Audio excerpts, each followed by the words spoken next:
For more insight into the repercussions, the confusion that tariffs are having on smaller businesses and mid-cap businesses in the U.S., we're joined by Shannon Bryant. She's the president of Trade IQ, a trade compliance advisory service. Shannon, great to have you on our program.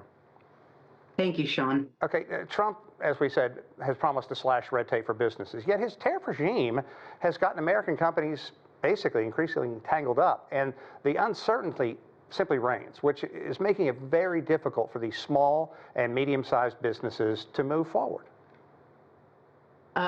Certainly it has.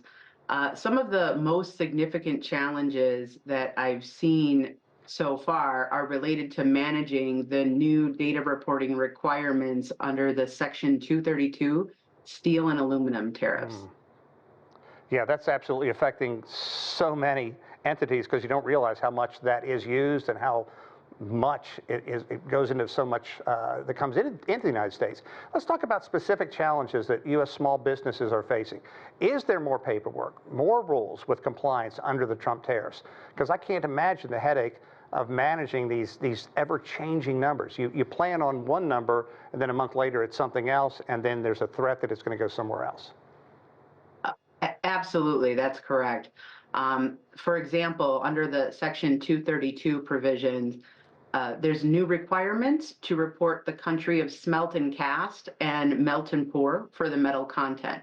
This is not a piece of information that's ever been required before, and so an importer may need to go back several tiers in their supply chain to obtain documentation in the form of a certificate of analysis or mill test certificate to be able to confirm metal origin content, which is a process that can take several days. While this is happening, since it's not a traditional product master data piece that's ever been required, company ERP systems don't have a systematic way to manage it. So it makes it a manual process for data collection, data storage, and entry processing. During all this time, this can result in slowdowns in clearance processing times at the port, right, and can also result in storage fees if not obtained timely, or correction fees for obtaining it after the fact. So the complexity really does compound very quickly. Let's broaden it and look beyond the metals, because tariffs hit small businesses extremely hard. They simply can't eat the cost, as Trump has suggested, to some of the bigger operations. To what degree do you believe that these smaller operations are rethinking their international trade relationships? Well, I think you have a great deal of variability across industries, regardless of size of the business. Certainly, there are some companies that have halted production altogether, taking a wait and see approach.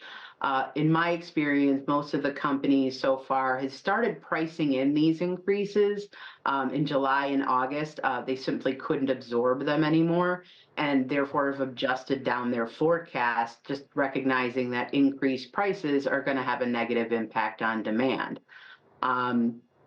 However, I will say that as far as widespread change in their supply chains, we've seen that where it's feasible, but not really to a large order of magnitude.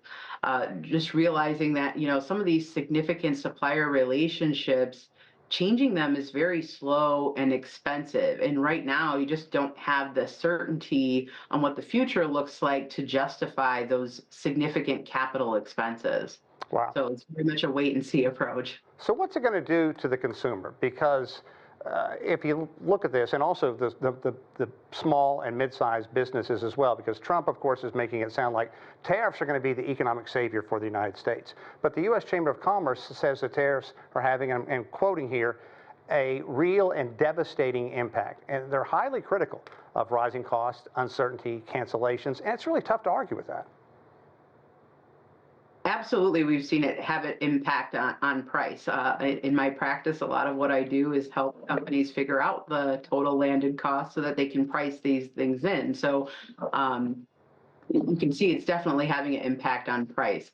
I will say that I think beyond that, it also affects consumer buying decisions, right? At a certain price point, you just decide to buy something else altogether. So seeing the whole picture gets a little bit murky when you factor in that human behavior component.